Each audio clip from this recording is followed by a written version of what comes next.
Hey everyone, it's David and welcome to another video from TFN. This time we're taking a look back at an interview we conducted as part of the big broadcast celebration of 2020, this time with Mr. Corey Burton, where he's going to be discussing how we got into voice acting.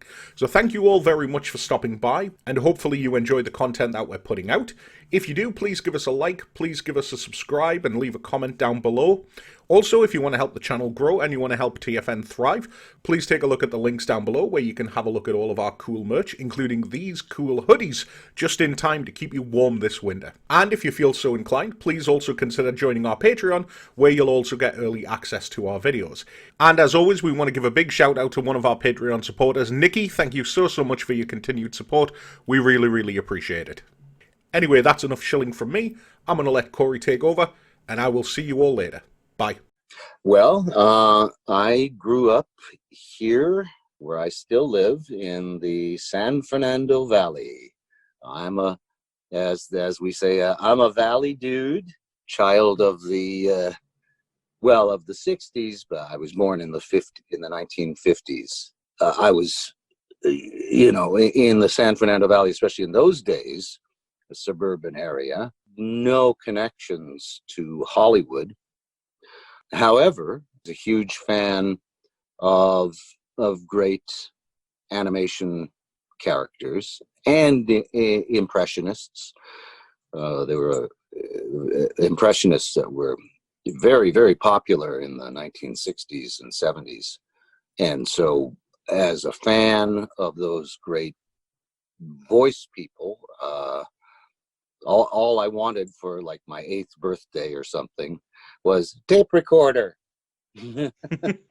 And my brother and I used to invent little comedy radio bits about family and friends, and we would imitate people we knew.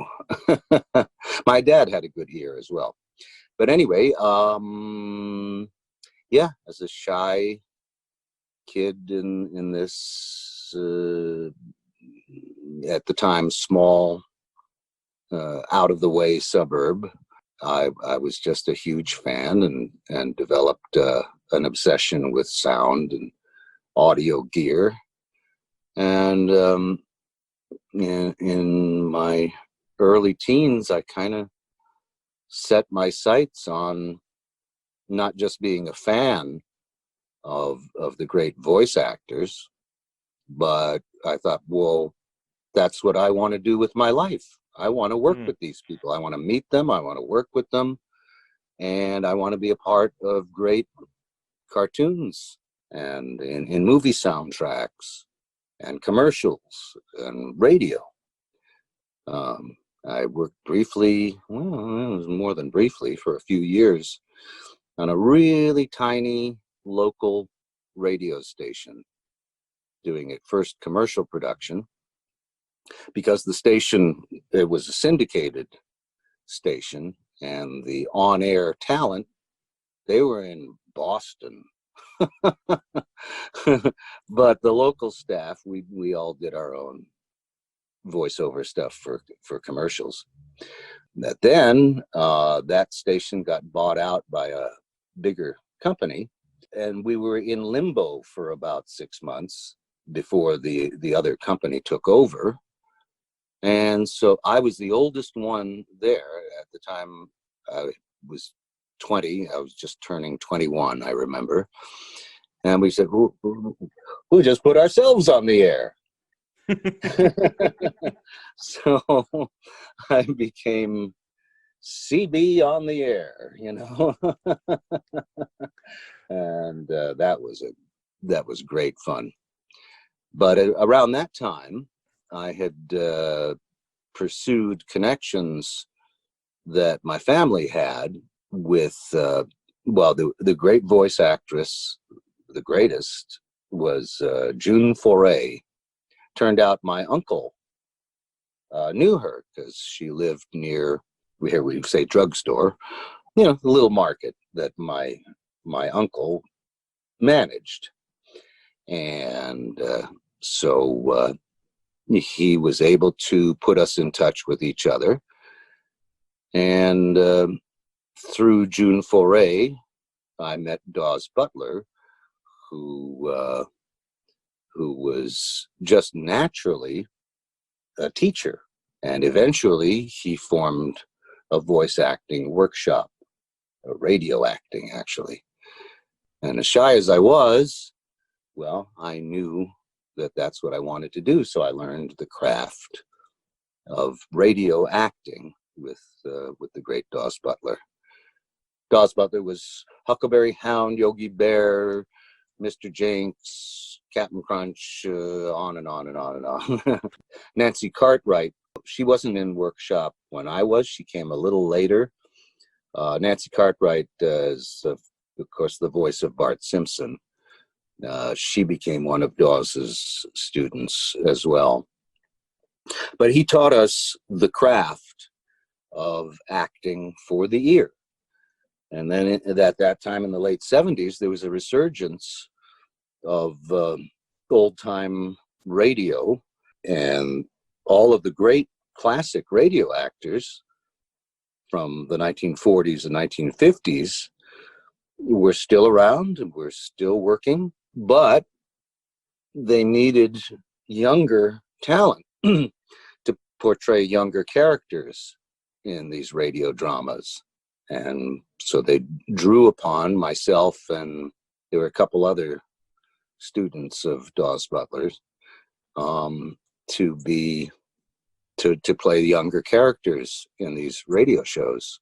And in that way, I got to work with and meet and learn from all the greatest radio acting talent that ever was, and carry on their tradition.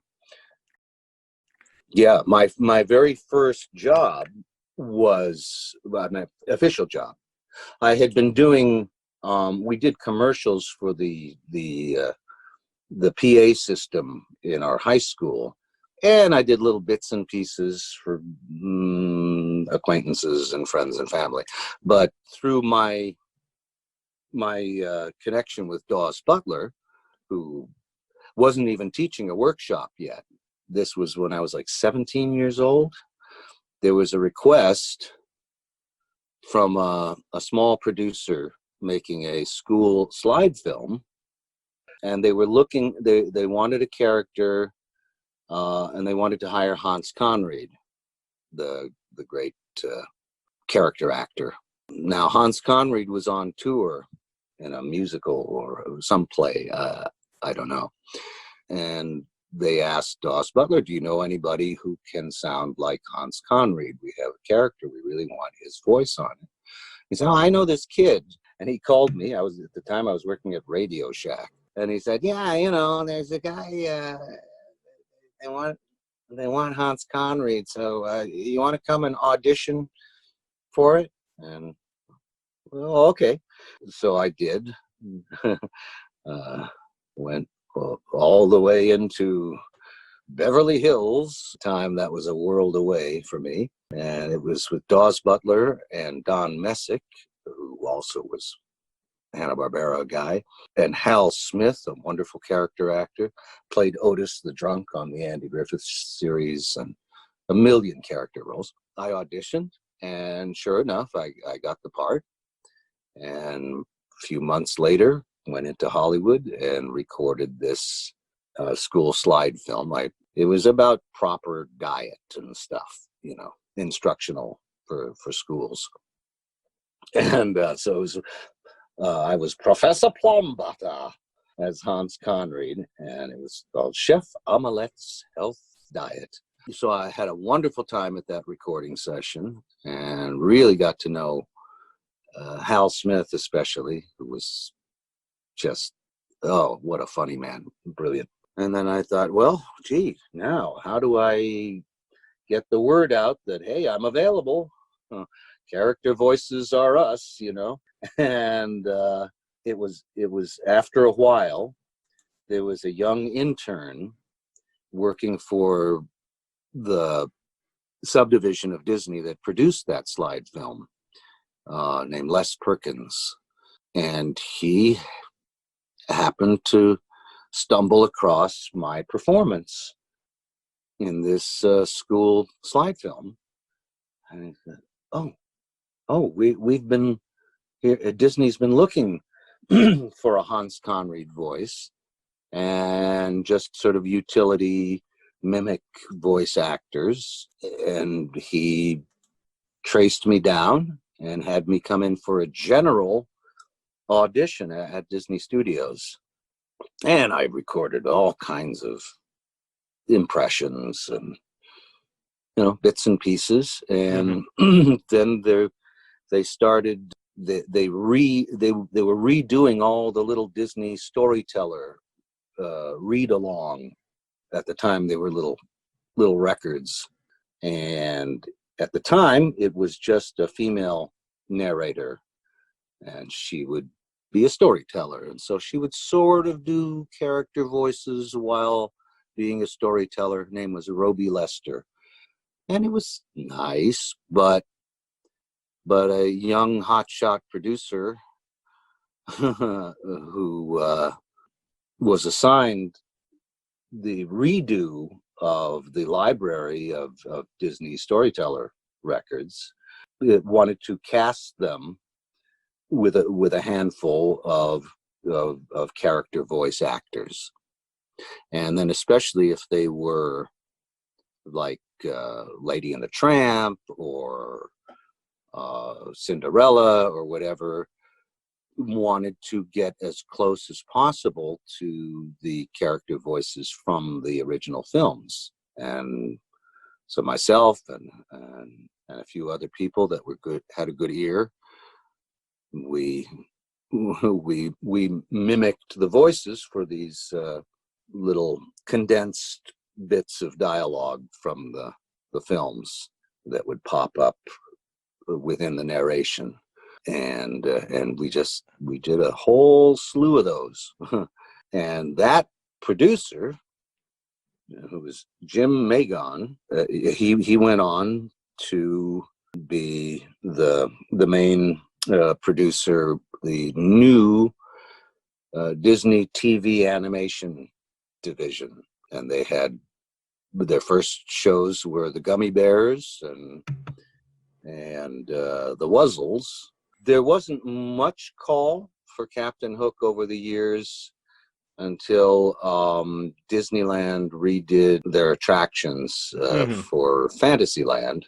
And then there'd be occasional calls for Captain Hook for little bits for theme parks, all the way up until Jake and the Neverland Pirates. It's funny because when we started doing Jake and the Neverland Pirates, because it was for preschoolers, all of the educational associates and the executives, it's like, oh, this has to be kid friendly, and Captain Hook's voice is so scary and blustery, and they tried to tame it down. And then they said, oh, it's hard to understand. Could you do him without the accent? And this is, as Hans Conried himself explained to me, I don't speak with an accent. I'm affected, as a Shakespearean ham actor. We had some exploratory demo sessions, and myself and the eventual series voice director, Kelly Ward, I realized, how can I make this character less threatening but still bombastic? And then I remembered the silly characters that Hans Conried did for radio comedy shows. I said, oh, and that all comes from vaudeville.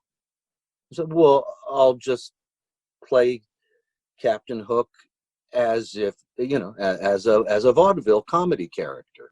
So we just made it absurdly over the top and ridiculous. And boy, did it ever work.